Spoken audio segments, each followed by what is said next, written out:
शेवटचं आर्टिकल आपण पाहणार आहोत. Effect of catalyst on the rate of reaction. रासायनिक अभिक्रियेवर उत्प्रेरकाचा परिणाम हा पार्ट आपल्याला बघायचा आहे. कॅटलिस्ट जो पदार्थ केमिकल रिॲक्शनमध्ये मिसळल्याने रिॲक्शनची गती वाढते, पण तो पदार्थ रिॲक्शनमध्ये वापरला जात नाही, त्या पदार्थाला आपण कॅटलिस्ट म्हणतो. The chemical substance which does not participate, does not consume, not utilize in reaction, but which increase the rate of reaction. The substance which increase the rate of reaction without itself undergoing any permanent change, that it does not consume in the reaction, is called a catalyst. रासायनिक अभिक्रियेचा वेग वाढवणारा पदार्थ रासायनिक अभिक्रियेमध्ये भाग घेत नाही, त्या पदार्थामध्ये कुठलाही कायमस्वरूपी रासायनिक बदल घडत नाही, तो पदार्थ रासायनिक अभिक्रियेमध्ये यूज होत नाही, कंज्यूम होत नाही, युटिलाइज होत नाही, अशा पदार्थाला आपण उत्प्रेरक म्हणतो. It provide an alternative path. It provide alternative path of lower energy of activation. Catalyst energy of activation lower करतो. एनर्जी ऑफ ॲक्टिवेशन ज्याला आपण ऊर्जेची सक्रियन ऊर्जा असं म्हणतो, एनर्जी रिक्वायरमेंट सक्रियन ऊर्जा असंही त्याला म्हणतो, की जो सक्रियकरण ऊर्जा रिॲक्शन घडण्यासाठी मॉलिक्युल कोलिजनमध्ये म्हणजे रेणूमध्ये आघात होण्यासाठी लागणाऱ्या किमान कायनेटिक एनर्जीला आपण ॲक्टिवेशन एनर्जी म्हणतो. Minimum kinetic energy required for molecular collision lead to reaction is called activation energy.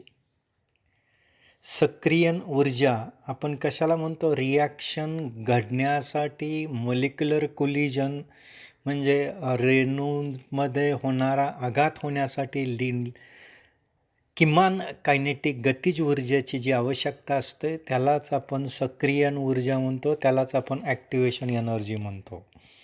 Catalyst provide alternative path of lower energy of activation. In presence of catalyst, activation energy of reaction is lowered. कॅटलिस्टच्या उपस्थितीमध्ये, उत्प्रेरकाच्या उपस्थितीमध्ये रासायनिक सक्रियन ऊर्जा कमी केली जाते. Height of activation energy barrier is lower than that of same uncatalysed reaction. जर आपण रासायनिक अभिक्रियेमध्ये कॅटलिस्टचा जर समावेश केला तर कॅटलिस्टचा समावेश केल्यामुळं स्थितीज ऊर्जारोधक पोटेन्शियल एनर्जी बॅरियरची हाईट कमी होते.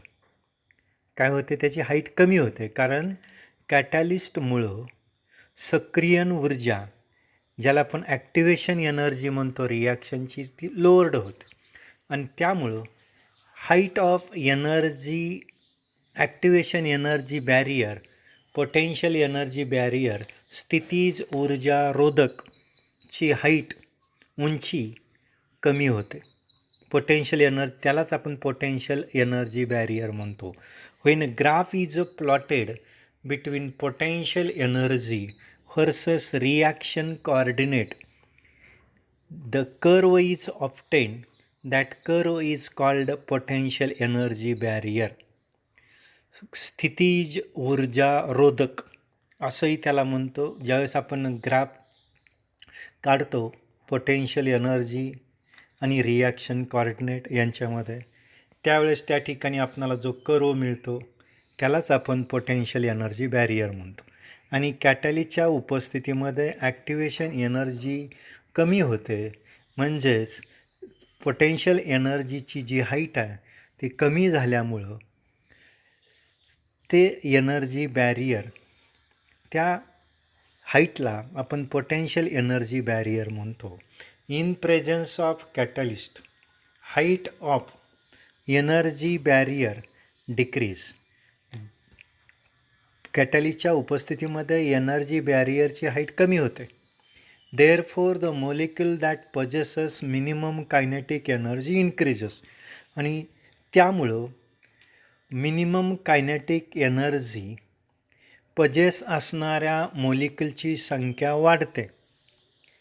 Therefore, number of molecule that possesses minimum kinetic energy increases, and hence rate of the catalyzed reaction is faster than same reaction of rate of uncatalyzed reaction. Catalyst enter in the reaction, but it does not appear in balanced equation, since it is consumed in one step and regenerated in another step. Catalyst आपणाला overall रिॲक्शनमध्ये, net रिॲक्शनमध्ये कुठंही दिसत नाही. कारण catalyst एका स्टेपमध्ये appear होतो, utilise होतो, use होतो बॅलन्स्ड इक्वेशनमध्ये. तोच कॅटॅलिस्ट पुढच्या स्टेपमध्ये कंज्यूम झालं, एका स्टेपमध्ये कंज्यूम झालेला कॅटॅलिस्ट दुसऱ्या स्टेपमध्ये रिजनरेट होतो. एका स्टेपमध्ये डिसअपियर झालेला कॅटॅलिस्ट दुसऱ्या स्टेपमध्ये रिजनरेट होतो. आणि त्यामुळं नेट रिॲक्शनमध्ये कॅटॅलिस्टचा समावेश नसतो किंवा कॅटॅलिस्ट नेट रिॲक्शनमध्ये कुठंही दिसत नाही. जसा रिॲक्शन इंटरमिडिएट आपणाला नेट रिॲक्शनमध्ये, ओव्हरऑल रिॲक्शनमध्ये दिसत नाही, तसा कॅटॅलिस्टही दिसत नाही. रिॲक्शन इंटरमिडिएट आणि कॅटॅलिस्ट दोन्हीमध्ये फरक एकच आहे. रिॲक्शन इंटरमिडिएट हा पहिल्या स्टेपमध्ये राईट साईडला असतो, ॲपियर झालेला असतो. तो दुसऱ्या स्टेपमध्ये डिसअपियर होतो. त्याला आपण रिॲक्शन इंटरमिडिएट म्हणतो. IRL. आय म्हणजे इंटरमिडिएट, आर म्हणजे राईट साईडला असतो पहिल्या स्टेपमध्ये, आणि सबसिक्वेंट स्टेपमध्ये, फर्दर स्टेपमध्ये, नेक्स्ट स्टेपमध्ये तो लेफ्टला असतो. IRL या पद्धतीने आपण लक्षात ठेवलं होतं. आणि कॅटॅलिस्ट हा पहिल्या स्टेपमध्ये लेफ्टला असतो, रिॲक्टन साईडला असतो, आणि नेक्स्ट स्टेपमध्ये म्हणजे तो वापरला जातो पहिल्या स्टेपमध्ये, आणि दुसऱ्या स्टेपमध्ये तो रिजनरेट होतो, रिॲपियर होतो. आणि त्यामुळं तोही आपणाला रिॲक्शन इंटरमिडिएटप्रमाणेच ओव्हरऑल रिॲक्शनमध्ये दिसत नाही. म्हणजे कॅटॅलिस्ट आणि रिॲक्शन इंटरमिडिएटमध्ये साम्य एक आहे. दोघंही नेट रिॲक्शनमध्ये कुठंही दिसत नाही. रिॲक्शन इंटरमिडिएट पहिल्या स्टेपमध्ये राईट साईडला असतो आणि सबसिक्वेंट स्टेपमध्ये लेफ्टला असतो.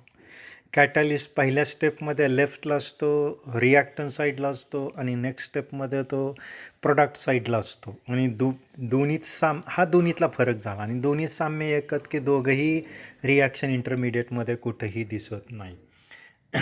जर आपण कॅटॅलिस्ट वापरला तर कॅटॅलिस्ट वापरण्याच्या अगोदर जे एनर्जी बॅरियर आपण पाहतो, पोटेन्शियल एनर्जी बॅरियर, स्थितीज ऊर्जारोधक, potential energy versus reaction coordinate आपण ग्राफ प्लॉट केलेला होता.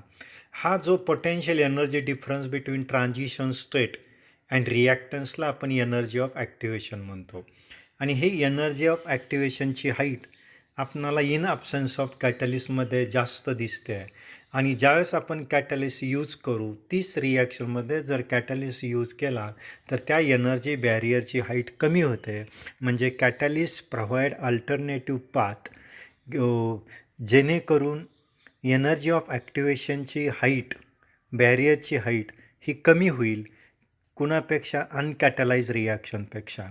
आणि त्यामुळं मोलिक्यूलची संख्या, मिनिमम कायनेटिक एनर्जी असणाऱ्या मोलिक्यूलची संख्या वाढेल, आणि त्यामुळं rate of catalyse reaction faster होईल कुणापेक्षा rate of same reaction in absence of कॅटलिस्टमध्ये. या पद्धतीने आपणाला या ठिकाणी माहिती पाहता आली. आणखी मी वेगळ्या दोन ग्राफ या ठिकाणी आणखी दाखवतो आहे, कॅटलाइज्ड रिॲक्शन आणि अनकॅटलाइज्ड रिॲक्शन. कॅटलाइज्ड रिॲक्शनमध्ये हा ग्राफ एनर्जी बॅरियरची हाईट मोठी दिसते, पोटेन्शियल एनर्जी ॲक्टिवेशन एनर्जी जास्त आहे. पण कॅटलिस्ट जर यूज केला तर एनर्जी हाईट काय होते, कमी होते. कॅटलिस्ट प्रोव्हाइड अल्टरनेटिव्ह पाथ, जेणेकरून एनर्जी ऑफ ॲक्टिवेशनची हाईट काय होईल, कमी होईल. आणि त्यामुळं हे हाईट क्रॉस करणाऱ्या मॉलिक्युलची संख्या वाढेल. काय minimum kinetic energy, threshold energy असणाऱ्या मॉलिक्युलची संख्या वाढेल, की जेणेकरून रिॲक्शनचा रेटसुद्धा वाढण्यामध्ये याचा परिणाम होईल. आता या ठिकाणी when we plot the graph fraction of molecule with kinetic energy, with given kinetic energy on y-axis आणि kinetic energy at x-axis, then it is found that. तर बघा या ठिकाणी आपण fraction of molecule with kinetic energy, given kinetic energy आपण Y ॲक्सिसवर घेतो आहे आणि एक्स ॲक्सिसवर कायनेटिक एनर्जी घेतो आहे. आणि ग्राफ प्लॉट केल्यानंतर आपल्याला असं दिसून येतं आहे की fraction of molecule that possesses minimum kinetic energy for catalyzed reaction is represented by EA1. Fraction of molecule that possesses minimum kinetic energy for catalyzed reaction is represented by EA1 is greater than fraction of molecule of possesses required kinetic energy represented by EA for uncatalyzed reaction. बघा, fraction of molecule that possesses minimum kinetic energy for catalyse molecule ही greater असेल कुणापेक्षा fraction of molecule that possesses minimum kinetic energy for uncatalysed reaction. म्हणजे EA1 is greater than EA. EA1 is greater than काय, EA. This shows that number of molecule activated for catalyzed reaction is greater than same reaction with no catalyzed molecule. म्हणजे activated मोलिक्युलची संख्या आपणाला असं लक्षात येतं की कॅटलाइज रिॲक्शनमध्ये जास्त पाहायला मिळतं, कारण fraction of molecules with minimum kinetic energy असणाऱ्या मोलिक्युलची संख्या तिथं जास्त असते. आणि त्यामुळं असे सर्व मोलिक्युल ॲक्टिवेटेड असतात कुणाच्यामध्ये, कॅटॅलिस्टच्या उपस्थितीमध्ये, कॅटलाइज्ड रिॲक्शनमध्ये. आणि ही संख्या जास्त असते कुणापेक्षा तीच रिॲक्शन जर आपण कॅटॅलिस्ट नाही वापरला, विदाउट युजिंग कॅटॅलिस्ट. दस rate of catalysed reaction is more faster than that of uncatalyzed reaction. आपणाला ग्राफवरूनही लक्षात येईल, कॅटलाइज्ड मोलिक्युलमध्ये energy of activation, fraction of molecule that possesses minimum kinetic energy ही जास्त असेल कुणापेक्षा minimum kinetic energy, fraction of molecule that possesses minimum kinetic energy ही तर संख्या कमी असेल. EA1 हा ग्रेटर दॅन असेल कुणापेक्षा, EA पेक्षा. EA1 म्हणजे काय, fraction of molecule that possesses minimum kinetic energy in presence of catalyst. आणि EA हा fraction of molecule that possesses minimum kinetic energy in absence of catalyst. याचा अर्थ in presence of catalyst activated मोलिक्युलची संख्या जास्त असते कुणापेक्षा same reaction without using catalyst. आणि त्यामुळं कॅटलिस्टच्या उपस्थितीमध्ये रासायनिक अभिक्रिया फास्टर होते कुणापेक्षा, अनकॅटलाइज रिॲक्शनपेक्षा. या ठिकाणी मी एक्झाम्पल घेतो, decomposition of potassium chlorate. Potassium chlorate ज्याला आपण ऑक्सिडायझिंग एजंट असंही म्हणतो, हा फायरवर्कमध्ये यूज केला जातो बऱ्याच वेळेला. आणि हा पोटॅशियम क्लोरेटचं आपण डिकम्पोजिशन करायचं ठरवलं तर त्या ठिकाणी स्मॉल अमाऊंटमध्ये आपण मॅंगनीज डायऑक्साईड हा कॅटलिस्ट यूज करतो. मॅंगनीज डायऑक्साईडच्या उपस्थितीमध्ये रिॲक्शन फ्रॅक्शन्स ऑफ सेकंदमध्ये घडू शकतं, फार फास्ट रिॲक्शन घडू शकतं. पण जर आपण त्या ठिकाणी कॅटलिस्ट जर नाही वापरला तर in absence of catalyst MnO2 decomposition very slow. जर आपण MnO2 नाही वापरला तर पोटॅशियम क्लोराईडचं डिकम्पोजिशन स्लोली घडतं इवन युझिंग हिटिंग ऑल्सो. आता दुसरं एक्झाम्पल मी या ठिकाणी घेतो. हायड्रोजन पेरॉक्साईडचं आपण डिकम्पोजिशन करायचं ठरवलं. Hydrogen peroxide decompose in presence of iodide ions. It gives water molecules and oxygen at room temperature. Rate of reaction is slower in absence of catalyst with energy of activation 76 kilojoules per mole.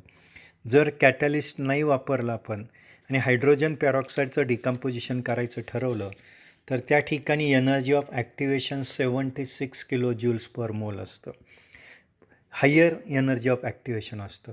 पण जर आपण या ठिकाणी in presence of catalyst like iodide ions the reaction is faster. Iodide ions lower the energy of activation by 19 kilojoules per mole. That is, it is decrease energy of activation 76 kilojoule to reduced to 57 kilojoules. That is, in presence of iodide ions catalyst, energy of activation decrease by 19 kilojoules. Therefore, activated minimum kinetic energy molecules increases. It cross over the energy barrier and therefore activated molecules of number of activated molecules for catalyzed reactions is greater. Same reaction with no catalyst in absence of catalyst. Therefore rate of catalyzed reaction, that is iodide ions reaction, is more faster than in absence of iodide ions catalyst.